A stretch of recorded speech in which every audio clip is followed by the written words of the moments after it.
नमस्ते। आज के इस खास एक्सप्लेनर में हम सीधे एडवांस्ड लेवल टीचिंग एग्जाम्स की गहराई में उतरने वाले हैं। अगर आप सीटीईटी या यूपीटेट जैसे एग्जाम्स के लिए एकदम मुश्किल और एडवांस्ड लेवल के सवाल बनाना चाहते हैं, वो भी बिना किसी बेसिक सवाल के, तो उसका एक बहुत सीधा सा तरीका है। आपको बस एक प्रॉम्प्ट देना होता है कि सिर्फ सोर्स टेक्स्ट का इस्तेमाल करें, बाहर का ज्ञान जीरो रखें और ऐसे कंफ्यूजिंग ऑप्शंस बनाएं जो डीप कॉन्सेप्ट्स को टेस्ट करें। आज हम बिल्कुल उसी इन्वेस्टिगेटिव माइंडसेट के साथ इन मुश्किल सवालों की एनाटॉमी को डिकोड करने वाले हैं। तो चलिए बिना किसी देरी के शुरू करते हैं। ओके, चलिए सीधे इस पर आते हैं। जरा इस असर्शन रीजनिंग सवाल को देखिए। ये सवाल खुद चीख चीख कर बता रहा है कि हम किस एडवांस लेवल की बात कर रहे हैं।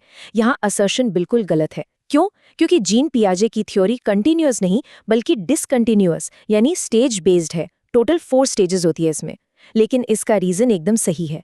पियाजे ने बच्चों को लिटिल साइंटिस्ट माना है जो अपने आसपास की दुनिया से एक्टिवली इंटरैक्ट करके अपना ज्ञान खुद बनाते हैं। तो जवाब क्या बना? असर्शन गलत है लेकिन रीजन सही है। अब जब हमें पता चल ही गया है कि सवालों का लेवल क्या होने वाला है, तो फटाफट आज का रोड मैप देख लेते हैं। हम शुरुआत करेंगे एडवांस्ड सवालों की एनाटॉमी से, फिर कॉम्प्लेक्स कॉग्निटिव थ्योरीज को डिकोड करेंगे, इसके बाद हम मॉडर्न एजुकेशनल पॉलिसीज पर बात करेंगे और आखिर में प्रोग्रेसिव क्लासरूम डायनामिक्स को समझेंगे। तो चलिए अपने पहले पिलर की तरफ बढ़ते हैं, एडवांस्ड सवालों की एनाटॉमी। देखिए, आजकल के जो मॉडर्न एग्जाम्स हैं ना, उन्होंने रटने वाले बेसिक सिस्टम को पूरी तरह पीछे छोड़ दिया है। अब सारा फोकस डीप एप्लीकेशन पर है। अगर आपको ये एग्जाम्स क्रैक करने हैं तो आपको समझना होगा कि एग्जामिनर डिस्ट्रैक्टर्स यानी गलत ऑप्शंस कैसे बनाता है। ये डिस्ट्रैक्टर्स आपकी ऊपरी याददाश्त चेक करने के लिए नहीं, बल्कि आपकी गहरी वैचारिक समझ को टेस्ट करने के लिए डिजाइन किए जाते हैं। अब इसमें सबसे इंटरेस्टिंग बात क्या है कि ये सवाल सीधे साइकोलॉजी के कोर कॉन्सेप्ट्स पर वार करता है। ध्यान दीजिए, यहाँ असर्शन और रीजन दोनों ही पूरी तरह गलत हैं। मॉडर्न साइकोलॉजी और न्यूरोसाइंस एकदम साफ कहती है कि कॉग्निशन और इमोशन एक दूसरे से जुड़े हुए हैं, मतलब बाय डायरेक्शनली इंटरवोवन हैं। ऐसा हो ही नहीं सकता कि आप बहुत ज़्यादा स्ट्रेस में हो और उसका आपकी मेमोरी या एग्जाम परफॉर्मेंस पर कोई असर ना पड़े। बिल्कुल पड़ेगा। अब आते हैं अपने दूसरे पिलर पर। यहाँ हम पियाजे, वाइगॉत्स्की और कोलबर्ग जैसे दिग्गजों की कॉग्निटिव थ्योरीज को डीकोड करेंगे। वाइगॉत्स्की का जोन ऑफ प्रॉक्सिमल डेवलपमेंट यानी ZPD, ये तो मतलब एक बहुत ही क्रूशियल कॉन्सेप्ट है। आसान भाषा में समझें तो ये एक गैप है। एक तरफ वो काम है जो बच्चा खुद अकेले कर सकता है और दूसरी तरफ वो काम जो वो किसी बड़े की मदद से कर सकता है। इन दोनों के बीच का जो अंतर है ना, वही ZPD है। और असली लर्निंग इसी जोन के अंदर तब होती है जब कोई मोर नॉलेजेबल अदर यानी MKO बच्चों को थोड़ी सी मदद या स्कैफोल्डिंग देता है। अब जरा इस कॉन्सेप्ट को एक एग्जाम डिस्ट्रैक्टर के नजरिए से देखते हैं। एग्जामिनर आपको पहले, दूसरे और चौथे ऑप्शन जैसे ट्रैप्स में फंसाना चाहेगा। वो ऐसा दिखाएगा जैसे ZPD का मतलब बायोलॉजिकल मैच्योरिटी है या फिर पूरी तरह से इंडिपेंडेंट होना है। लेकिन आप इस ट्रैप में मत फंसना। सही जवाब साफ तौर पर तीसरा ऑप्शन है। ये इंडिपेंडेंट और गाइडेड प्रॉब्लम सॉल्विंग के बीच का सिर्फ एक गैप है। अब जरा प्राइवेट स्पीच यानी निजी भाषा पर पियाजे और वाइगॉत्स्की के विचारों का कंट्रास्ट देखिए। ये बहुत दिलचस्प है। जहां पियाजे को लगता था कि खुद से बातें करना ईगोसेंट्रिक है, इमैच्योर और आत्मकेंद्रित सोच है, वहीं वाइगॉत्स्की का नजरिया बिल्कुल अलग था। उनके लिए प्राइवेट स्पीच एक बहुत ही जरूरी सेल्फ रेगुलेशन टूल है।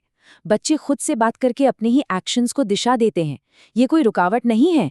इसी तरह पियाजे की थ्योरी में इक्विलिब्रेशन एक बहुत ही पावरफुल कॉन्सेप्ट है। ये बेसिकली एक सेल्फ रेगुलेटरी मैकेनिज्म है जो हमारे कॉग्निटिव डेवलपमेंट को ड्राइव करता है। नई जानकारी को दिमाग में फिट करना यानी एसिमिलेशन और पुराने स्कीमा को जरूरत के हिसाब से बदलना यानी अकोमोडेशन, इन दोनों के बीच बैलेंस बनाने का नाम ही इक्विलिब्रेशन है। एग्जाम में एक बहुत कॉमन ट्रैप आता है कि नई जानकारी मिलने पर पुराना स्कीमा डिलीट हो जाता है। जी नहीं, बिल्कुल डिलीट नहीं होता, बल्कि उनके बीच बस एक संतुलन बनता है। चलिए अब अपने तीसरे पिलर की ओर बढ़ते हैं और देखते हैं कि ये कॉग्निटिव थ्योरीज हमारी मॉडर्न एजुकेशनल पॉलिसीज में कैसे झलकती हैं। NEP 2020 के 360 degree multi dimensional progress card को ही ले लीजिए। इसका असली मकसद क्या है? इसका मकसद बच्चे के पूरे विकास को मापना है। कॉग्निटिव यानी दिमाग, अफेक्टिव यानी भावनाएं और साइकोमोटर यानी फिजिकल स्किल्स। एग्जाम में वो आपको फंसाना चाहेंगे और ऑप्शंस देंगे कि रिपोर्ट कार्ड का काम बच्चों को एक दूसरे से कंपेयर करना है या उन्हें गिफ्टेड और स्लो लर्नर का लेबल देना है। आपको इस ट्रैप से बिल्कुल बचकर रहना है। NCF 2005 का ये कोट देखिए, बच्चे पैसिव रिसीवर नहीं हैं बल्कि एक्टिव एजेंट्स हैं। ये कंस्ट्रक्टिविस्ट अप्रोच का एकदम सीधा और सटीक उदाहरण है। बच्चे क्लास में बस चुपचाप बैठकर ज्ञान नहीं लेते, वो अपने पर्यावरण के साथ इंटरैक्ट करके उसे खुद बनाते हैं। ये अप्रोच रटने की आदत और बिहेवियरिस्ट ड्रिल्स को पूरी तरह से रिजेक्ट करती है। अब ये सवाल देखिए, असेसमेंट फॉर लर्निंग यानी सीखने के लिए आकलन की सबसे महत्वपूर्ण विशेषता क्या है? ये असल में फॉर्मेटिव असेसमेंट है। मतलब ये टीचिंग लर्निंग प्रोसेस के दौरान लगातार चलता रहता है और बच्चों को तुरंत फीडबैक देता है। एग्जामिनर आपको क्लास में रैंक देना या साल के अंत में पास फेल करने वाले ऑप्शंस देके कंफ्यूज करेगा, लेकिन याद रखिए इसका एकमात्र लक्ष्य फीडबैक और इम्प्रूवमेंट है और कुछ नहीं। फाइनली हम अपने आखिरी पिलर पर आ गए हैं, प्रोग्रेसिव क्लासरूम डायनामिक्स। देखते हैं कि ये सब कॉन्सेप्ट्स एक असली क्लासरूम में कैसे काम करते हैं। और ये चीज़ बड़ी ही खूबसूरती से दिखाती है कि आंतरिक संतुष्टि और बाहरी इनाम के बीच क्या अंतर है। अगर कोई बच्चा सिर्फ इसलिए होमवर्क कर रहा है ताकि उसे अपने पेरेंट्स से वीडियो गेम मिल सके, तो ये एक्सट्रिंसिक यानी बाहरी मोटिवेशन है। लेकिन जब कोई बच्चा मैथ्स का सवाल अपनी खुद की क्यूरियोसिटी, अपनी जिज्ञासा शांत करने के लिए सॉल्व करता है, तो वो इंट्रिंसिक मोटिवेशन है। आइए यहाँ स्पॉट द ट्रैप गेम खेलते हैं। स्टेटमेंट 1 कह रहा है कि डिसेबल्ड बच्चे को एक सख्त नॉर्मल सिस्टम में एडजस्ट करना चाहिए। ये इंटीग्रेशन है दोस्तों, यहाँ सिस्टम बच्चे को फिक्स करने की कोशिश कर रहा है।